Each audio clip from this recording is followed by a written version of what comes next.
It's finally time for an update on the camper.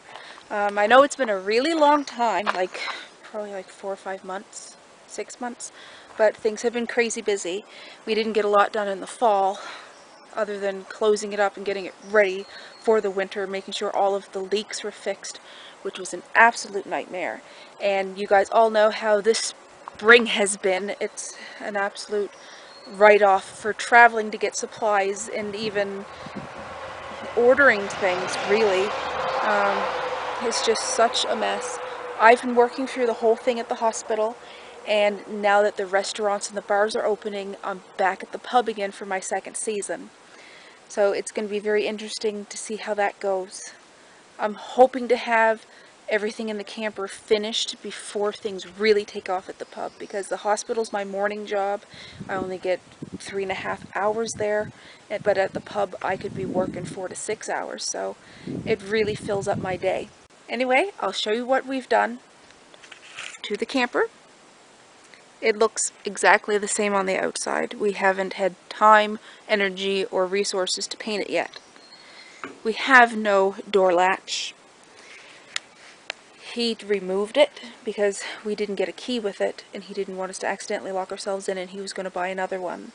But then we couldn't buy another one because it all comes from scrapyards, right? All the parts from the different dealers who deal in these vintage campers, and there's very few places to get one with a key. And if you do get one with a key, it's absurdly expensive, and because of how things are this spring, we can't order it through the mail because it would take absolutely forever. But he did get this really nifty locking system on it. It turns, I'm not going to turn it all the way, but it clicks. So when we're in the camper, we have to make sure it's clicked that way. I'm going to step in and shut the door because there are so many mosquitoes. So that's how we're closing it right now. It is not my ideal whatsoever, but that's just how it has to be right now. So we've wallpapered today.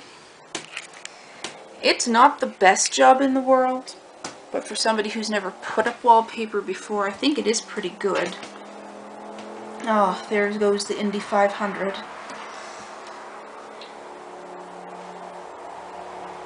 We don't have our flooring yet, because as I said, it's really hard to get anywhere to get anything right now. But things are easing up with all the lockdown stuff. Definitely kept this cabinet. This hole was here because they had a radio mounted in, and we're going to keep that because we're going to mount a speaker on the inside. We've tested it, and the sound is great because it echoes all through that hollow wood. We've rebuilt the counter there to only have the sink. All of this here is going to be shelving, which is why it's still plywood. It did not make sense to wallpaper over a surface that you are not going to see at all. This is all just going to be shelving unit. He's made these wheel well covers so that we don't dent the aluminum wheel well, because we're not going to have bunk beds or big cupboards or anything to protect them. So he's made those. You can sit on them, but I don't think I'm going to let anybody sit on them. I'm going to put shelving all down there. So this is the original sink. It's the only part of the kitchen that we are keeping because we're not really going to do a lot of camping in here. It's going to be for something completely different, but we are going to need a sink for paintbrushes and things like that when we're traveling, and also for washing our hands and stuff like that. And we still have to put the drain pipe down there, do a hole through the floor. These cupboards are going to have a wallpaper, like a vinyl wallpaper over them, which is a rustic wood grain. It's there. He still hasn't gotten the lights working in the back, so I'm really hoping he gets that done soon, because we cannot take it to go get inspected without that.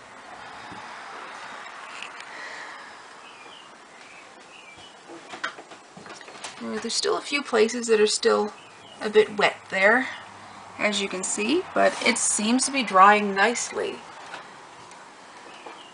It looks so different in here without all that stuff, but it has a lot of space. There's the mirror because I'm keeping this mirror. I absolutely love old mirrors. Somebody said I shouldn't keep it because it's chipped and chipped mirrors are bad luck, but I don't care. There's so many other things that I collect that are supposed to be bad luck, so I don't care. We have the cutest little door handles in the world.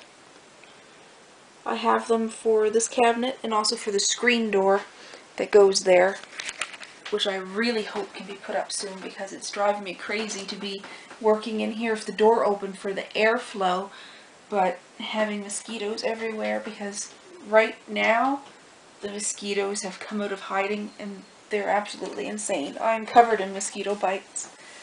But anyway, this is our update on the trailer.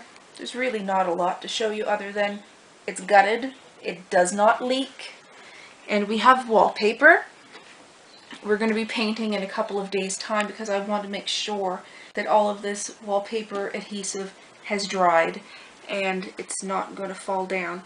I went a little overkill. I stapled the wallpaper on the ceiling because I did not want to come out here tomorrow morning and find that the wallpaper has fallen on the floor due to the forces of gravity. I would be so upset because it was so hard to get it up there because my shoulders are really messed up. Calcification of the rotor cuffs, and it's really hard for me to put my arms up there in the first place, so I worked extra hard today, I tell you. We have a new roof vent.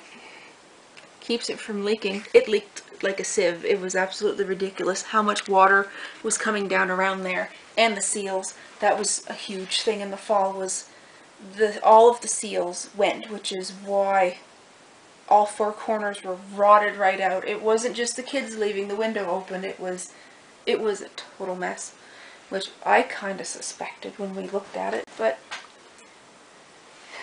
somebody had already made the deal.